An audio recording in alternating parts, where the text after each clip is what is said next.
位弟兄姐妹，主你平安。 Salam sejahtera saudara-saudari. 让我们一备心来朝见敬拜我们的阿爸父神。 Mari kita bersama saat teduh untuk menghadap kepada Bapa yang di surga.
Shalom, mari jemaat dikasih Tuhan, kita bersama-sama bangkit berdiri.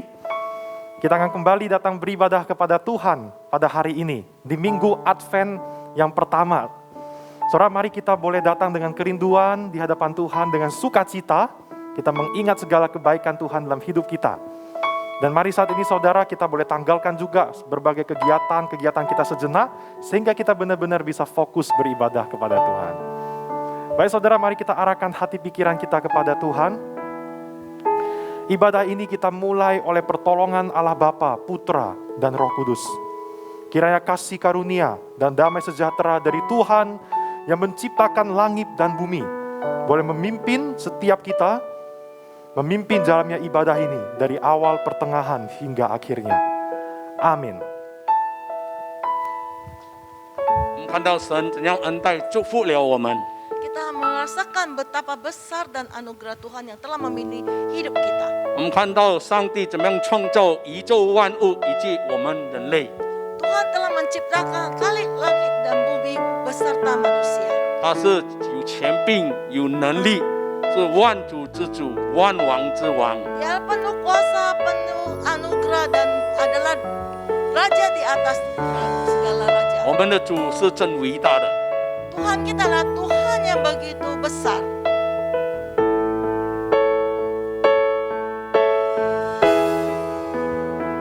主啊，我神，我每逢寂寞观看你所说的一切奇妙那个，看见星宿有听到隆隆雷声，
的主，创造宇宙万物的主， Tuhan telah menciptakan khalik langit dan 施 bumi. 恩于我们人类的主， Telah memberkati kita manusia yang ada di 你 dunia. 是真伟大的。 Tuhan adalah begitu besar. 我们主是有恩典的主， Tuhan kita lah Tuhan penuh anugerah. 当主再来，再来，万物声响着天空，何等喜乐！主接我回天家，我要跪下，天中的崇拜敬奉，并要颂扬神啊，你真伟大。我灵歌唱，赞美主主我神，你真伟大，何等伟大！我灵歌唱，我灵歌唱，赞美我主我神，你真伟大，你真伟大，何等伟大！你真伟大，何等伟大，sungguh besar。 sungguh besar. Kau Allahku.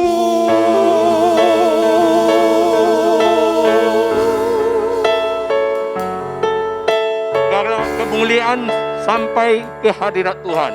将一切荣耀都归在天上的父。我们进入祷告。 Mari kita masuk dalam doa.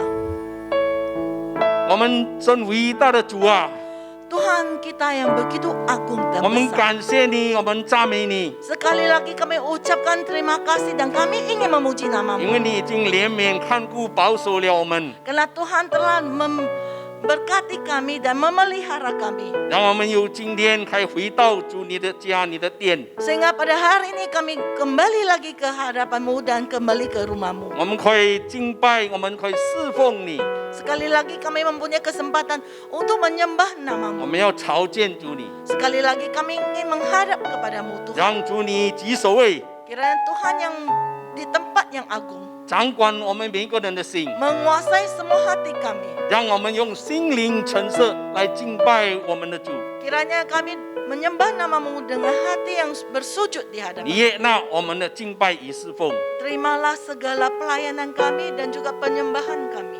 你欢喜，你快乐。 Tuhan bersuka cita. 同样，我们一起要享受你给我们的喜乐平安。 Juga kami menikmati anugerah dan sukacita yang Tuhan 祝 berikan. 福以下的时间， Kiranya Tuhan memberkati kita 我 semua. 们仰望，我们祷告主你， Kita sekali lagi memanjatkan dan kami berdoa 奉耶稣的名， dalam nama Tuhan Yesus. 阿门。 Amin. 我们以众信徒来承认我们的信仰。 Mari bersama-sama umat seluruh dunia untuk mengaku iman kita. 我们进入使徒信经。 Kita masuk kepada pengakuan iman rasuli. Pengakuan iman rasuli. Aku percaya kepada Allah, Bapa yang Maha Kuasa, Khalik langit dan bumi, dan kepada Yesus Kristus, Anaknya yang tunggal, Tuhan kita, yang dikandung dari Roh Kudus, lahir dari anak darah Maria, yang menderita sengsara di bawah pemerintahan Pontius Pilatus, disalibkan, mati dan dikuburkan, turun ke dalam kerajaan maut. Pada hari yang ketiga, bangkit pula dari antara orang mati, naik ke surga, duduk di sebelah kanan Allah, Bapa yang Maha Kuasa. Dan dari sana ia akan datang untuk menghakimi orang yang hidup dan yang mati. Aku percaya kepada Roh Kudus, gereja yang kudus dan am, persekutuan orang kudus, pengampunan dosa, kebangkitan tubuh, dan hidup yang kekal. Amin. 这一生最美的祝福， Berkat yang paling indah sepanjang hidup. 就是认识信靠耶稣，我们可以称义。 Yaitu kita kenal, kita percaya dan terima Tuhan Yesus sehingga kita dibenarkan. 因神的忍耐与宽容的心， Karena Tuhan penuh kesabaran dan juga pengampunan. 借着他爱子耶稣的宝血， Dia akan memberikan anaknya berkorban untuk kita dan mencucurkan darahnya. 把我们这个罪人从罪恶里拯救出来。 Telah menyelamatkan manusia yang penuh dengan dosa. 神的恩赐在耶稣基督里，我们可以得永生。 Di dalam Yesus Kristus, maka kita mendapatkan anugerah dan mendapat hidup yang kekal. 不在律法之下，乃在恩典之下。 Bukan hidup di dalam hukum Taurat, akan tetapi hidup di dalam anugerah. 这一生最美的祝福。 Berkat yang paling indah sepanjang hidup.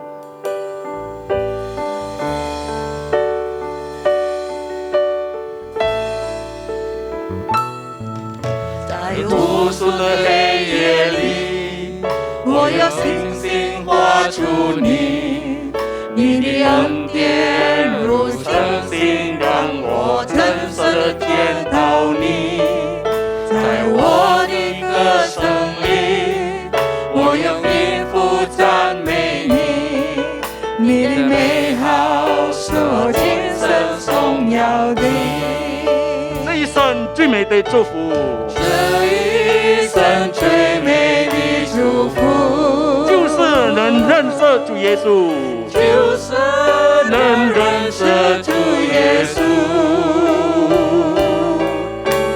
这一生最美的祝福，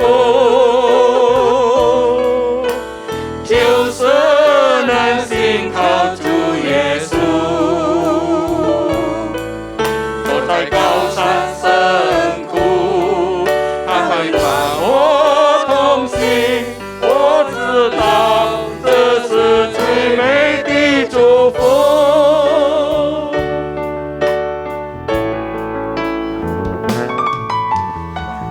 主的黑夜里，我用星星画出你，你的恩典如晨星， 让我真实地见到你，在我的歌声里，我用音符赞美你，你的美好是我今生荣耀的。这一生最美的祝福，就是能认识主耶稣。 这一生最美的祝福， 这一生最美的祝福， 就是能信靠主耶稣。 就是能信靠主耶稣。走在高山深谷，走在高山上，他会陪伴我同行。他会伴我同行。我知道这是最美的祝福。 生最美的祝福，只是能认识主耶稣。这一生最美的祝福，就是能信靠主耶稣。走在高山深谷，他会伴我同行。我知道这是最美的祝福。我知道这是最美的祝福。 这是最美的祝福。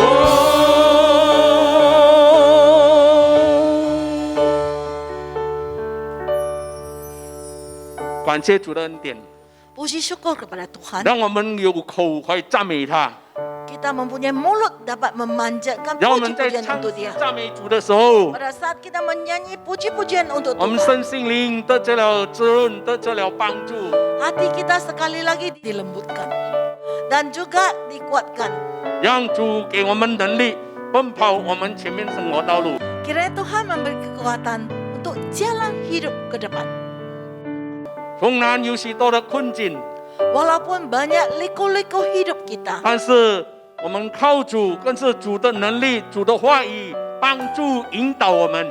akan tetapi berdasarkan firman Tuhan, maka kita bergerak jalan lebih 因 lancar. 此，现今我们可以有机会回到主的跟前， Sekali lagi kita mempunyai kesempatan kembali lagi ke 我们要 hadapan Tuhan. 听主的声音。 Kita ingin mendengar firman Tuhan. 我们的一星期的过去， Sepanjang hidup kita, 世界的声音、工作忙碌的声音，那一种不打扰我们今天与主的亲近的声音。 segala suara-suara di dalam kesibukan pekerjaan kita tidak mengganggu hari ini kita datang ke hadapan Tuhan 让我们 untuk mendengar firman 轻 Tuhan. 轻听，轻轻听主的声音。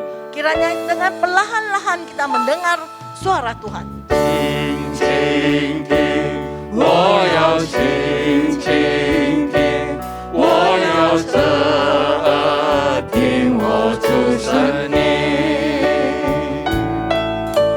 轻轻听，他在轻轻听我的牧人认得我声音。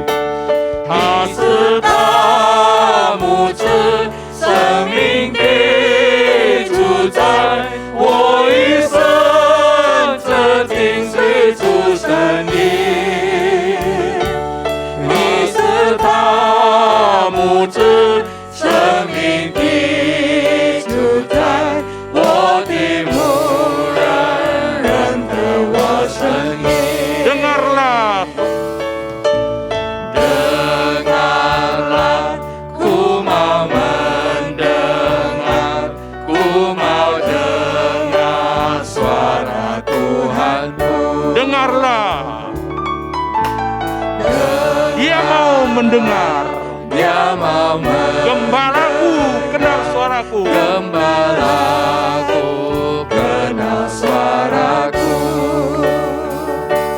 Kau gembalaku, pimpin hidupku, ku mau ikut suara Tuhanku.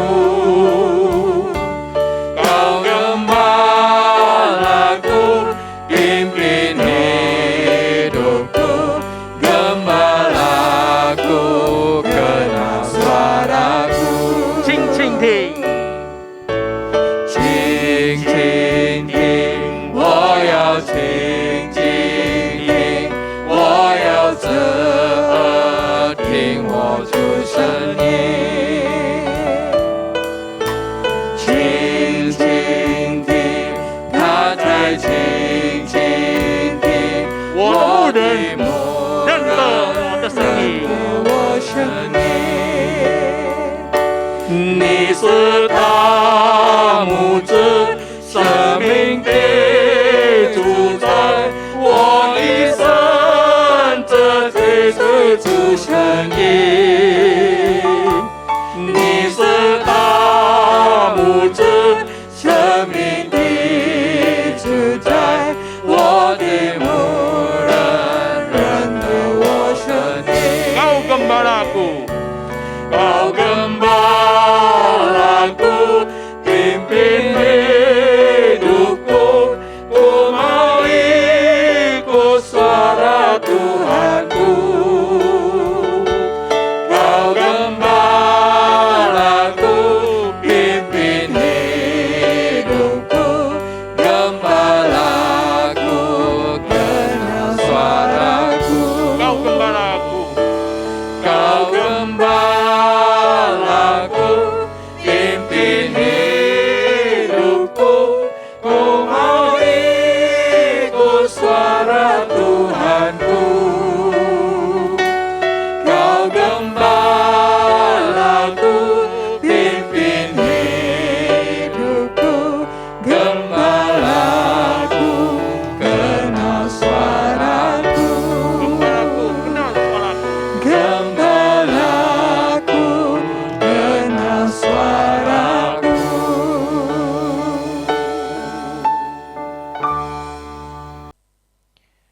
Shalom jemaat BCS yang dikasih oleh Tuhan. Bersyukur untuk pada kesempatan ini saya boleh membagikan kebenaran firman Tuhan dan kita boleh belajar bersama-sama. Sebelum kita masuk ke dalam pembahasan firman Tuhan, mari kita masuk di dalam doa. Kami sekali lagi bersyukur untuk segala kebaikan Tuhan dalam kehidupan kami. Biarlah setiap kami Tuhan, pada saat ini ketika beribadah kami terus memfokuskan hati kami. Dan tiba saatnya ketika firman Tuhan diberitakan, biarlah Tuhan Kau boleh tolong setiap kami supaya kami boleh belajar bersama-sama. Bagaimana memahami firman-Mu dan terlebih dari itu adalah bagaimana kami melakukannya dalam kehidupan kami sehari-hari. Terima kasih Tuhan, dengarlah seluruh doa kami. Hanya di dalam nama Tuhan Yesus kami berdoa. Amin. Bapak Ibu, tema yang diberikan kepada saya yaitu tentang biggest plan. Sebelum kita belajar bagian ini, saya memperkenalkan diri saya sejenak dulu untuk setiap kita. Karena pepatah mengatakan tak kenal maka tak sayang. Bapak Ibu, nama saya adalah Albert Kurniawan. Saat ini saya melayani di GKY Citra di Jakarta. Berharap untuk firman Tuhan pada saat ini boleh menjadi berkat bagi setiap kita. Nah Bapak Ibu, saya mengajak kita untuk melihat satu bagian Alkitab. Sebenarnya kita akan baca Kejadian pasal 3 semuanya. Tetapi karena keterbatasan waktu, saya mengajak kita untuk melihat saja satu ayat yang difokuskan, diberikan juga oleh penginjil Robin untuk saya, yaitu Kejadian 3 ayat 21 mengatakan, dan Tuhan Allah membuat pakaian dari kulit binatang untuk manusia dan untuk istrinya itu, lalu mengenakannya kepada mereka. Di dalam momen Natal saat ini adalah kita sudah masuk ke Advent yang pertama. Saya mengajak kita untuk kembali mengingat the origin story, kisah Natal pertama sebelum di dalam kejadian, di dalam perjanjian baru. Nah, saya mengajak kita untuk melihat kisah Natal atau kisah pengorbanan pertama di dalam kitab Kejadian pasal 3. Nah, saya akan memulai dengan sebuah poster dari sebuah film. Saya tidak tahu seberapa banyak di antara kita yang pernah menonton film ini, Knives Out. Salah satu bintang utamanya adalah Daniel Craig, di mana dia pemeran utama dari 007 atau No Time to Die, yaitu James Bond kita kenal. Tetapi dalam film ini bukan film James Bond. Kalau Bapak Ibu belum pernah melihat film ini, saya maafkan, saya memberikan sedikit spoiler saja, tapi saya tidak memberitahu endingnya seperti apa. Jadi dikisahkan Bapak Ibu, foto yang kita lihat ini adalah menceritakan sebuah keluarga di mana orang yang duduk di tengah itu adalah bapak tua, itu adalah seorang ayah dari atau juga seorang kakek dari cucu-cucunya dan anak-anaknya, mantu-mantunya. Jadi diceritakan di dalam bagian ini, penonton digiring oleh sang sutradara untuk melihat bahwa kakek tua ini ada satu adegan di mana dia bunuh diri. Nah, plot demi plot yang ada di dalam bagian itu mengarahkan kita untuk kita berpikir bahwa memang kakek ini matinya karena bunuh diri. Tetapi di dalam ending film ini selalu terjadi yang namanya plot twist. Itu yang saya sebut, tampilkan di bawah, plot twist.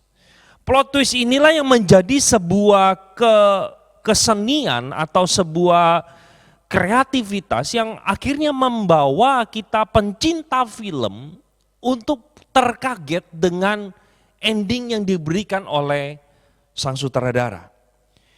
Nah, saya meminjam istilah plot twist ini bahwa sebenarnya kehidupan kita juga adalah kehidupan yang dipenuhi dengan pergumulan demi pergumulan. Kita harus akui bahwa hidup kita, terutama masa pandemik ini, pergumulan yang kita hadapi seolah-olah makin berat, makin sulit. Tetapi kita sebagai anak-anak Tuhan, kita bisa melihat bagaimana tangan Tuhan hadir, tangan Tuhan memimpin kita, menyertai kita, sehingga menghadirkan plot twist demi plot twist yang kita bahkan tidak bayangkan. Tidak ada dalam benak kita Allah melakukan sedemikian rupa rencana ataupun realita yang kita hadapi. Maka dari itu saya mengajak kita untuk melihat bahwa Tuhan kita mempunyai rencana yang berbeda dengan rencana yang kita punya. Ayat yang sering kali kita hafalkan dan ingat adalah jalan Tuhan bukanlah jalanku, jalannya di atas jalanku. Tetapi maafkan Bapak Ibu, betapa seringnya kita mempunyai rasa curiga bukan terhadap Tuhan. Bahwa seharusnya kejadianku tidak seperti ini, seharusnya aku mendapatkan pekerjaan, seharusnya aku naik jabatan, seharusnya aku dijaga dan dipelihara tidak terjadi kecelakaan. Tetapi ada beberapa hal yang terjadi dalam hidup kita di luar ekspektasi kita. Dan bagi kita itu adalah plot twist dalam diri kita yang merugikan kita. Tetapi jangan lupa dia adalah Tuhan yang Maha kuasa, dia adalah Tuhan yang maha bijaksana, dia adalah Tuhan yang maha tahu. Sehingga tidak kekurangan cara untuk dia melakukan plot twist kembali dalam hidup kita. Jujur katakan terhadap rencananya kita itu seringkali merasa yang pertama Tuhan itu kalau kerja lambat banget ya. Berapa banyak orang Kristen yang akhirnya meninggalkan Tuhan karena merasa doanya tidak dijawab. Sebenarnya bukan doanya tidak dijawab, tetapi bisa jadi ya. Karena ketika doa seseorang tidak dijawab, itu pilihannya bukan hanya sekedar Tuhan tidak mau. Tetapi bisa jadi tunggu. Nah beberapa anak-anak Tuhan itu merasa bahwa Tuhan kerjanya terlalu lambat. Harusnya dia bekerja sekarang. Sesuai dengan apa yang aku mau. Nah, pada waktu doa kita tidak segera terjadi atau terkabul, kita akhirnya menuduh Tuhan. Atau hal yang kedua, seringkali kita merasa bahwa rencana Tuhan itu kurang nyaman bagi kita. Kayaknya kita itu sebagai anak Tuhan kan kita minta kehendak Tuhan dinyatakan. Tetapi celakanya setelah kehendak Tuhan dinyatakan bagi setiap kita nggak setuju dan kita nggak suka. Contoh misalnya, kalau ada di tempat ini yang mendengarkan video ini atau melihat video ini adalah anak muda, kamu berpikir misalnya, aduh saya ini bingung antara sekolah arsitek atau mau sekolah IT. Dua-duanya adalah hal yang baik. Bergumul, misalnya ya. Di dalam pergumulannya akhirnya sebenarnya Tuhan merindukan untuk orang ini menyerahkan dirinya menjadi seorang rohaniwan. Dia harus meninggalkan segala sesuatu dan masuk sekolah STT. Bukankah itu adalah sesuatu yang kurang nyaman bukan bagi kita? Atau mungkin kita berdoa, Tuhan aku naikkan pangkat aku di dalam pekerjaanku, jabatanku bisa lebih baik dari yang sekarang. Ternyata kita dipindahkan ke cabang yang lain, bahkan pindah kota. Wah kita seringkali merasa bahwa Tuhan kok kehendakmu kurang nyaman dalam hidupku. Dan akhirnya kita merasa bahwa aduh lebih baik gak usah lakuin deh apa yang Tuhan mau. Nah terhadap rencana Tuhan saya harus katakan seringkali kita merasa dua hal ini. Dia kerja terlalu lambat ataupun rencananya gak nyaman buat kita. Nah bagaimana seharusnya orang Kristen bersikap? Saya mengajak kita untuk memperhatikan teks kita yang tadi sudah kita baca. Nah Bapak Ibu di dalam Kejadian 3 ayat 21 dikatakan dan Tuhan Allah membuat pakaian dari kulit binatang itu untuk manusia dan untuk istrinya itu lalu mengenakannya kepada mereka. Loh apa hubungannya nih Pak? Ayat ini kayaknya gak nyambung banget dengan pendahuluan yang Bapak katakan. Apa hubungannya dengan segala pergumulan yang aku hadapi? Nah Bapak Ibu ayat ini muncul setelah manusia mengalami atau melakukan dosa. Kita sudah tahu bersama-sama ceritanya bukan? Di mana kejatuhan manusia dimulai dalam Kejadian pasal yang ketiga. Izinkan saya untuk memberikan sebuah gambaran secara singkat tentang Kejadian pasal 3 ini dan apa yang sedang terjadi. Nah banyak orang Kristen yang berpikir bahwa aduh Tuhan itu kayaknya kok jahat banget sih memberikan pohon pengetahuan baik dan jahat. Ada di tengah taman itu. Kalau itu tidak ada maka harusnya manusia tidak jatuh dalam dosa. Kayaknya Tuhan itu sengaja menjebak manusia. Kasih jebakan Batman gitu loh. Tapi tunggu dulu, sebelum kita menaruh rasa curiga dan pertanyaan seperti itu, mari kita coba lihat sebentar perintah Tuhan. Kejadian 2 ayat 16-17, Tuhan memberikan perintah kepada manusia, lalu Tuhan Allah memberi perintah ini kepada manusia, semua pohon dalam taman ini boleh kau makan buahnya dengan bebas. Tetapi pohon pengetahuan yang baik dan yang jahat itu janganlah kau makan buahnya, sebab pada hari engkau memakannya pastilah engkau mati. Beberapa orang Kristen merasa bahwa Tuhan itu kayaknya jahat banget menaruh pohon itu di sana. Padahal begini Bapak Ibu, saya berikan analogi untuk kita bisa memahami Kejadian pasal 2 ini. Bapak Ibu pernah bukan, mungkin sebagian dari kita pernah diajak atau pernah kita makan di tempat all you can eat. Kita hadir dalam sebuah restoran, semua makanan di tempat itu boleh kita makan.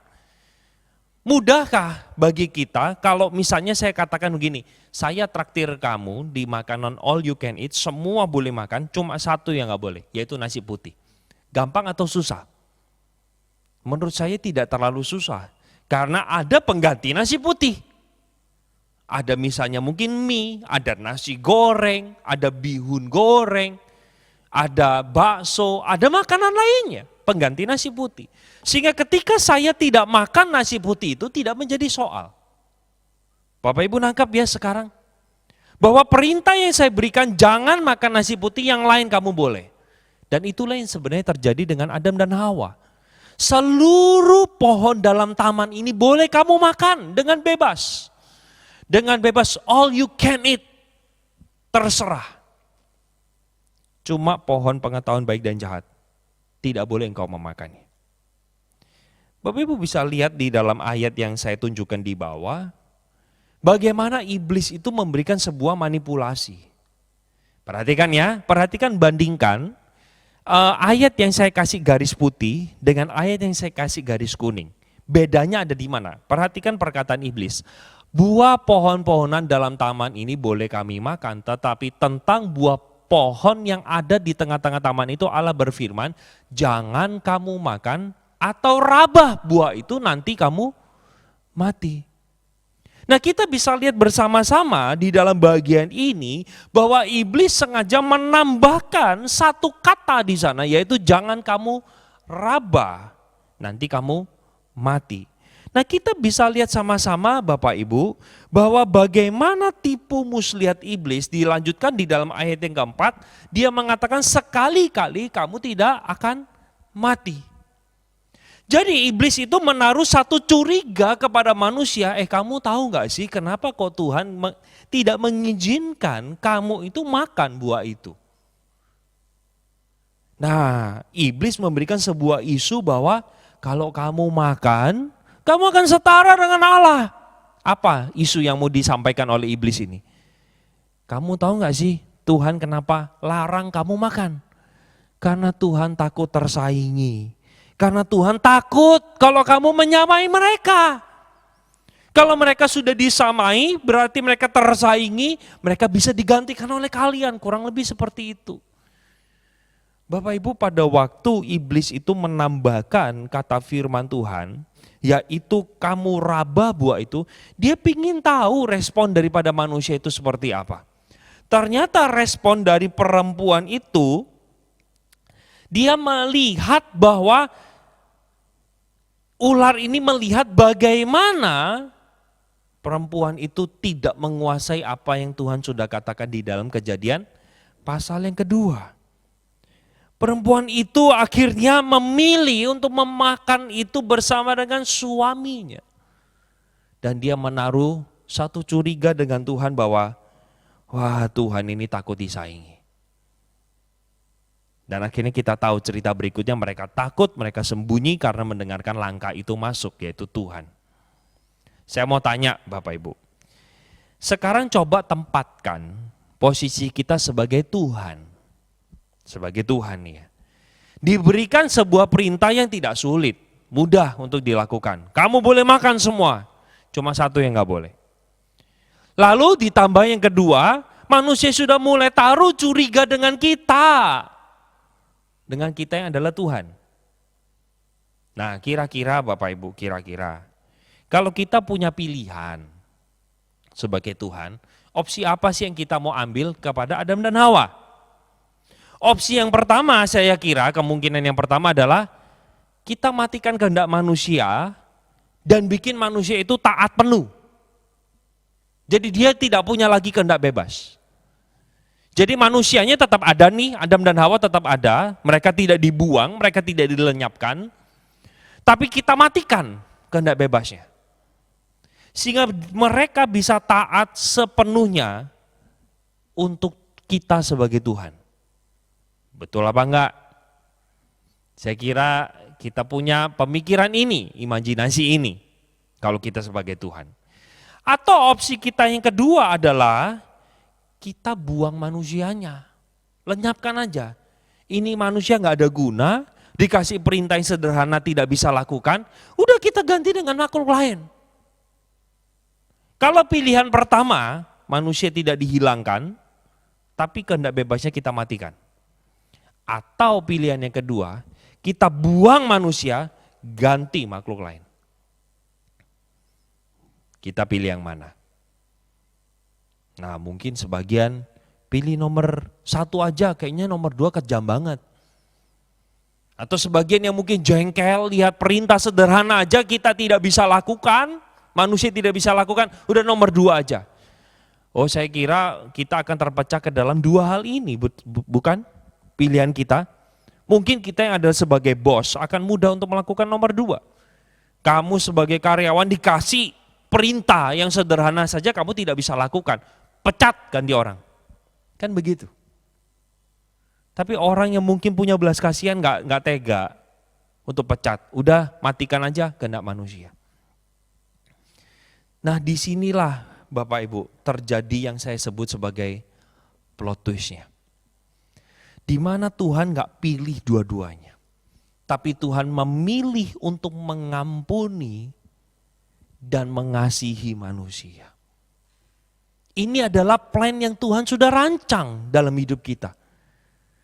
Nah, kita bisa lihat bersama-sama betapa luar biasanya Tuhan mampu untuk mematikan kehendak manusia dan Tuhan mampu untuk melenyapkan ganti yang lain. Tetapi dia justru memilih untuk mengampuni setiap kita, semua orang berdosa, dari sejak perjanjian lama sampai sekarang, bukan hanya sampai perjanjian baru, sampai sekarang. Bapak Ibu bisa lihat awal, yaitu bapak orang beriman yang bernama Abraham.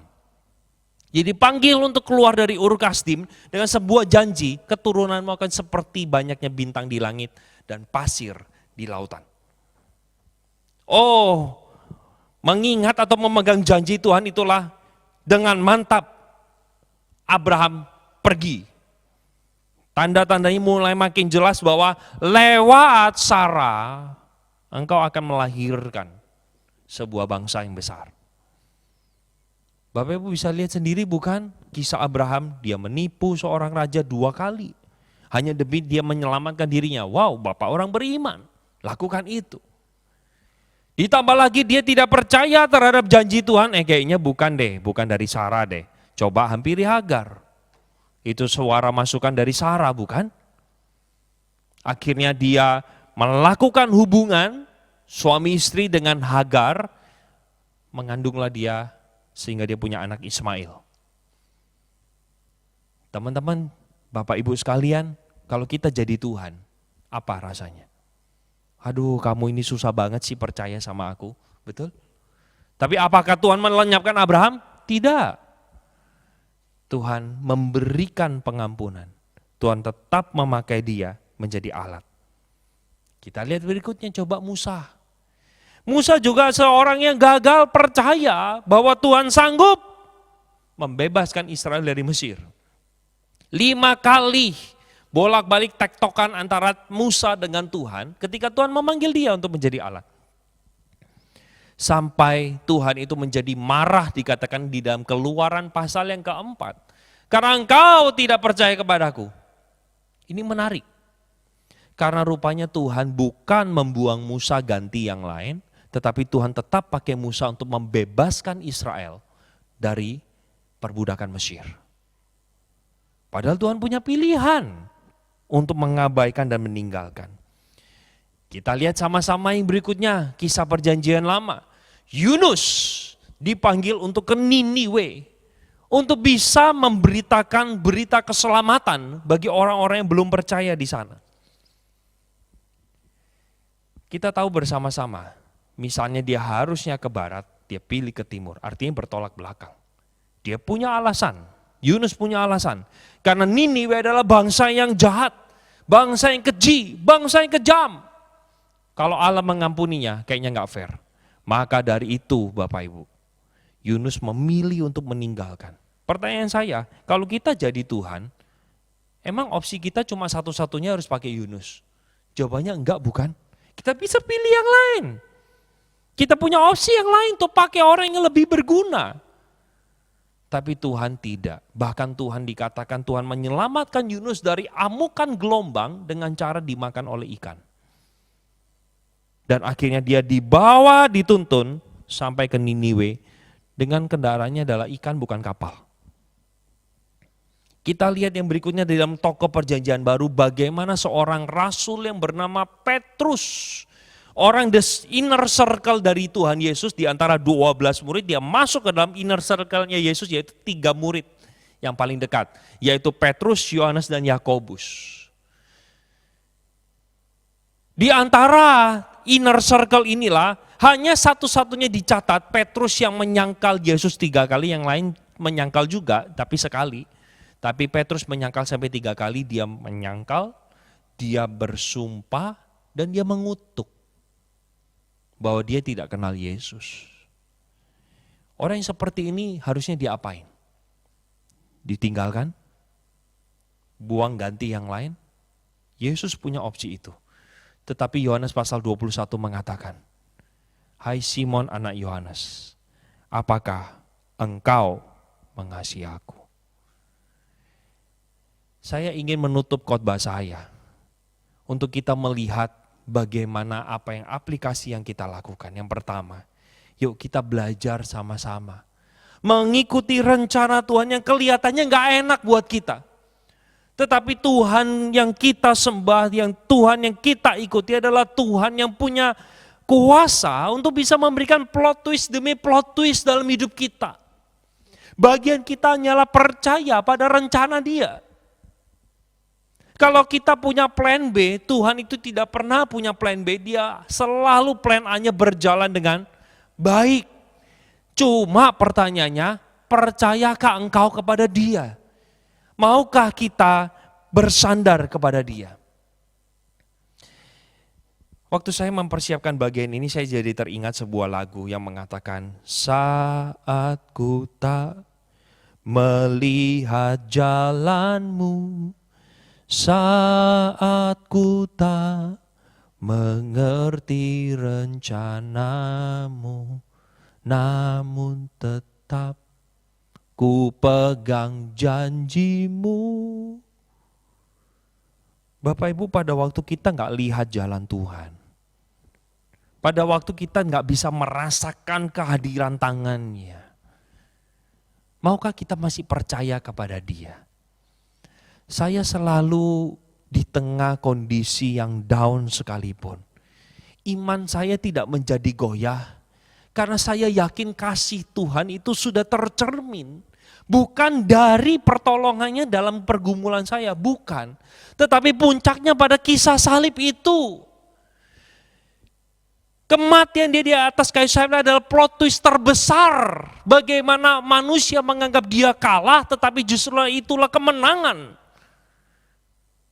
Pergumulan kita yang terberat, yaitu berkaitan dengan kematian, penderitaan, Tuhan selesaikan di atas kayu salib dan Dia bangkit di hari yang ketiga. Masihkah kita ragu akan kasih dan penyertaan Dia? Mari kita belajar untuk mau mengikuti rencana Tuhan. Sekalipun itu gak enak buat kita. Sekali lagi ya, jangan kecilkan arti kita berusaha. Saya paling tidak setuju kalau orang Kristen itu cuma berdoa di tengah pergumulan, berdoa, tapi kita tidak mau berusaha. Harus dua-duanya, berdoa, berusaha dan juga berdoa. Kedua ini harus dikombinasikan dan itulah prinsip firman Tuhan. Ya, itu aplikasi yang pertama. Yang kedua dan yang terakhir, mari kita datang memohon pengampunan dari Tuhan ketika memang kita tidak mengikuti kehendak Dia.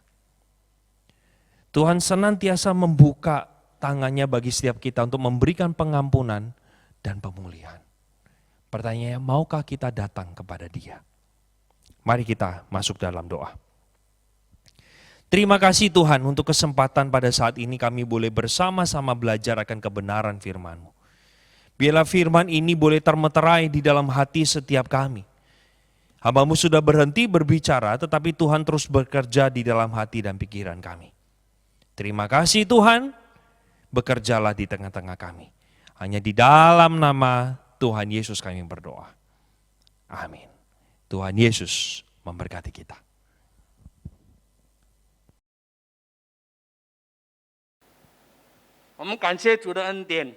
Puji syukur kepada Tuhan. 我们可以从神的仆人阿尔本牧师把神的话语再一次帮助造就我们。 Kita telah mendengar firman Tuhan yang disampaikan oleh Pendeta Albert. Firman Tuhan sekali lagi menguatkan kita semua. 愿神帮助引导我们前面的生活道路。 Kiranya Tuhan menolong, memimpin hidup kita sepanjang ke depan. 因为我们所愿意的善， Karena setiap yang baik yang ingin kita 我 lakukan, 们反不做； kita malah tidak melakukan. 我们所不愿意的恶， Akan tetapi hal-hal yang jahat, 我们倒去做了。 kita malah melakukannya. 我的心真苦啊！ Hatiku penuh kesusahan. 谁能救我脱离这起死的身体呢？ Siapakah yang bisa menolong saya lepas daripada belenggu ini? 感谢主， Puji syukur kepada Tuhan. 好，我们的主耶稣基督就能脱离了。 Bersandar kepada Tuhan Yesus kita bisa lepas dari ini semua. 让我们一生来赞美我们的主， Dan dengan suara yang lantang memuji nama Tuhan. 我们要赞美我们的耶和华。 Kita mau memanjatkan syukur kepada Yehova.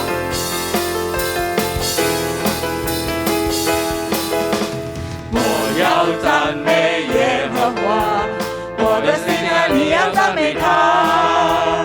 我要赞美耶和华，我的心啊，你要赞美他。我的赞美耶和华，我要赞美耶和华，我的心你要赞美我的心他。啊，你要赞美他。我要赞美耶和华，我的心啊，你要赞美他。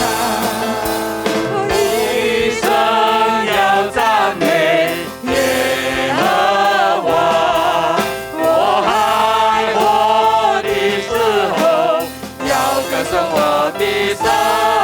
我一生一生要赞美耶和华。耶和华。我还活的时候，我要歌颂我的神，我的上帝，我的王。我要尊重你，我的上帝，我的王啊，我要尊重你，我要永永远远歌颂你的名，我要永永远远歌颂你的名。不冒不惧端顾， Mau puji Tuhanku, jiwaku pujilah Dia. Ku mau puji Tuhanku, jiwaku pujilah Dia. Ku mau puji Tuhanku, jiwaku pujilah Dia. Ku mau puji Tuhanku, jiwaku pujilah Dia. Selamanya puji Tuhanku, selama hidupku ku puji Allahku. Selamanya ku puji Tuhanku, selama hidupku ku puji Allahku.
Haleluya. Haleluya.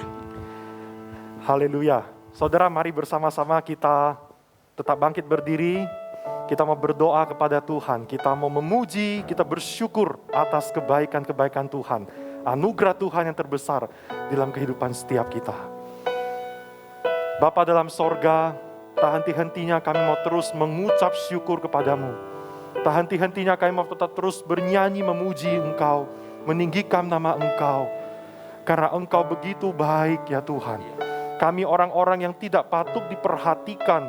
Kami orang-orang yang tidak layak disayang, tapi Engkau menyayangi kami sedemikian rupa. Kami orang-orang yang terjebak di dalam dosa ya Tuhan. Tetapi Tuhan, Engkau datang untuk memberikan kelepasan, membebaskan kami dari jeratan dosa itu. Terima kasih. Karena Engkau adalah Allah yang setia, terus bersama-sama dengan kami, memampukan kami hingga kami bisa terbebas sepenuhnya 100% dari dosa. Hingga nanti kami berada di sorga bersama-sama, berbahagia bersama-sama dengan Tuhan. Terima kasih untuk rencana-Mu yang terbesar. Terima kasih untuk biggest plan yang Engkau sudah siapkan sejak awal manusia jatuh di dalam dosa, Adam dan Hawa. Terima kasih dan Engkau sudah merealisasikan itu. Tuhan, biarlah dalam keseharian kami, besok kami akan kembali bekerja, kami kembali studi, melakukan kegiatan-kegiatan kami. Biarlah kami tidak melupakan kasih-Mu ini. Biarlah itu boleh tetap terus bercokol, tersimpan di dalam hati kami Tuhan. Dan kami mau hidup bagi Tuhan. Kami mau hidup menyenangkan hati Tuhan. Tuhan, kami terus menyerahkan tuh jemaat-Mu di tempat ini.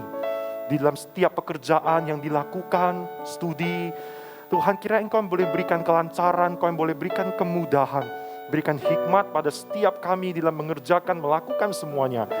Kami percaya Tuhan, meskipun saat ini sedang ada tantangan-tantangan, sedang ada masalah-masalah yang dihadapi, dan kami percaya bahwa Tuhan tidak pernah tinggalkan kami. Tuhan yang akan tolong, Tuhan yang akan buka jalan untuk setiap kami. Dan pada akhirnya ini boleh memuliakan nama Tuhan. Terima kasih ya Tuhan. Kami terus menyerahkan ya Tuhan untuk orang-orang yang terlibat di dalam pelayanan Natal tahun ini. Natal gabungan BCS Medan, S4, dan juga Murni Teguh Memorial Hospital. Kira Tuhan boleh tolong sertai setiap kami yang akan melayani.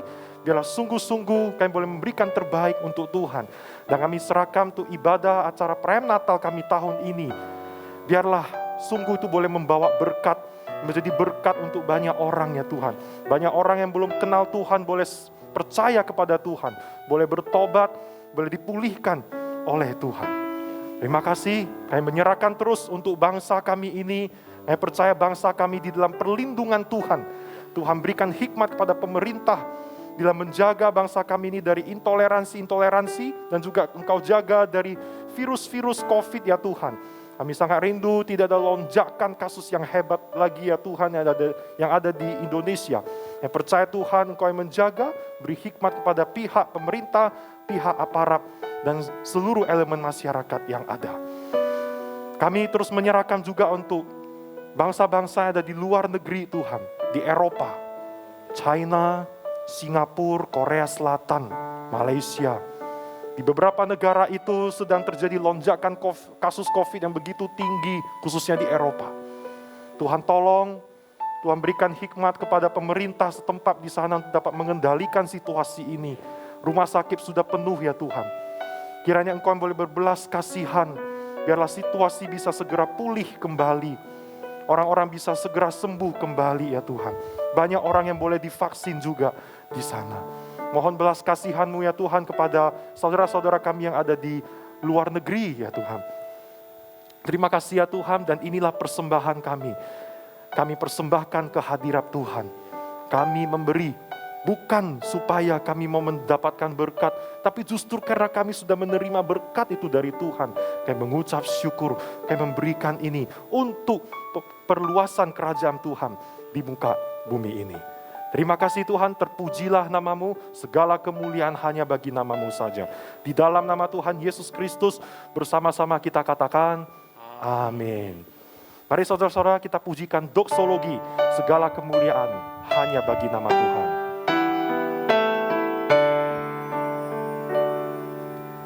Puji Allah.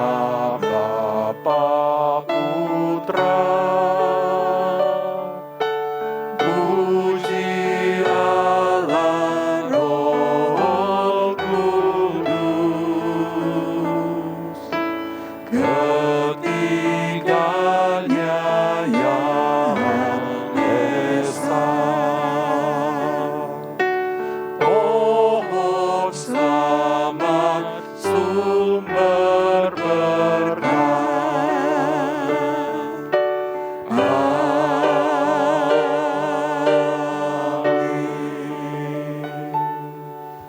Ya Tuhan, terima kasih untuk ibadah hari ini, Mandarin Service yang boleh ikuti pada hari ini. Puji-pujian yang kami naikkan itu boleh harum di hadapan Tuhan, dan itu boleh menguatkan iman kami sekali lagi di hadapan Tuhan. Secara khusus untuk firman Tuhan yang sudah disampaikan, Allah Roh Kudus yang boleh materaikan itu dalam hati kami. Biarlah kami boleh tetap terus mengingat kasih anugerah Tuhan tanpa batas dalam kehidupan kami. Dan itu menjadi sumber sukacita, sumber kekuatan dalam hidup kami hari lepas hari. Mari jemaat dikasih Tuhan, sebelum kita selesai ibadah ini, kita mengarahkan hati pikiran kepada Tuhan, kita terima berkat daripadanya. Kiranya kasih karunia yang berlimpah-limpah dari Bapa Sorgawi, damai sejahtera penebusan dari Tuhan kita Yesus Kristus, Juru Selamat kita yang hidup, penghiburan, kekuatan, dan pimpinan dari Allah Roh Kudus akan senantiasa memimpin menyertai hidup kita mulai dari sekarang sampai selama-lamanya. Amin.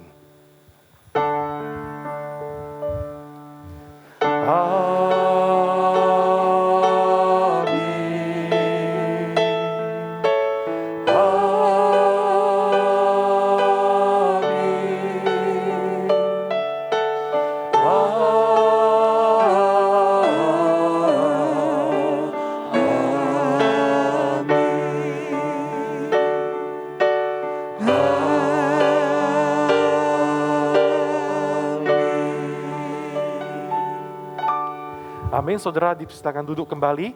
Ibadah selesai setelah kita mendengarkan warta berikut ini. Shalom jemaat dikasih Tuhan, selamat hari Minggu. Hari ini ada beberapa pengumuman yang perlu kita perhatikan. Namun sebelumnya saya mewakili pengurus dan jemaat BCS Medan mengucapkan terima kasih kepada Pendeta Albert Kurniawan yang sudah menyampaikan firman Tuhan. Tuhan kiranya boleh terus menyertai, memimpin pelayanan dari Muse Albert Kurniawan. Malam hari ini saudara, kita ada doa bersama jam 7:30 malam. Mari saudara mengundang setiap kita boleh ikut di dalam doa bersama ini. Kita akan mendoakan untuk beberapa hal, juga untuk bangsa kita saudara dalam persiapan liburan Natal dan Tahun Baru dan berbagai isu-isu lain. Kita juga akan mendoakan untuk gereja kita ya saudara-saudara. Ada banyak hal yang akan kita doakan. Mari sebagai anak-anak Tuhan kita mau datang berkumpul, kita bersatu hati, kita menaikkan doa-doa di hadapan Tuhan. Ya saudara, jam 7:30 malam ini melalui aplikasi Zoom. Kemudian saudara, ibadah kita minggu depan diadakan kembali secara on-site.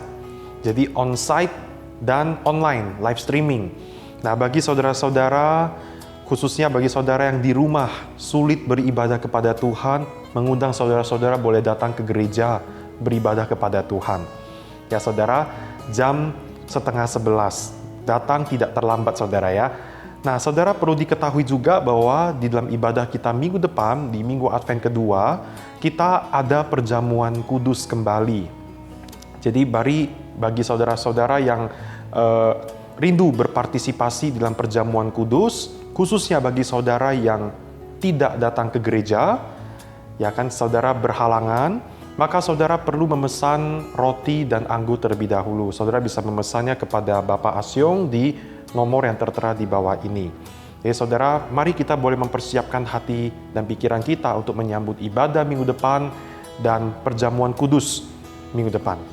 Nah, bagi saudara-saudara yang akan datang ke gereja, saudara tidak dalam keadaan yang sakit, saudara sudah vaksin 2 kali, dan saudara bisa menjaga protokol kesehatan. Bagi saudara yang mau datang ke gereja, saudara bisa langsung kontak kepada saya. Begitu saudara ya. Nah demikian saja warta pengumuman pada hari ini. Harap saudara bisa memperhatikan dan saya terus berdoa agar saudara-saudara bisa tetap dalam keadaan yang sehat. Ya saudara bisa tetap sehat, apalagi di cuaca yang sedang tidak baik sekarang ini. Selamat hari Minggu, Tuhan Yesus memberkati setiap kita.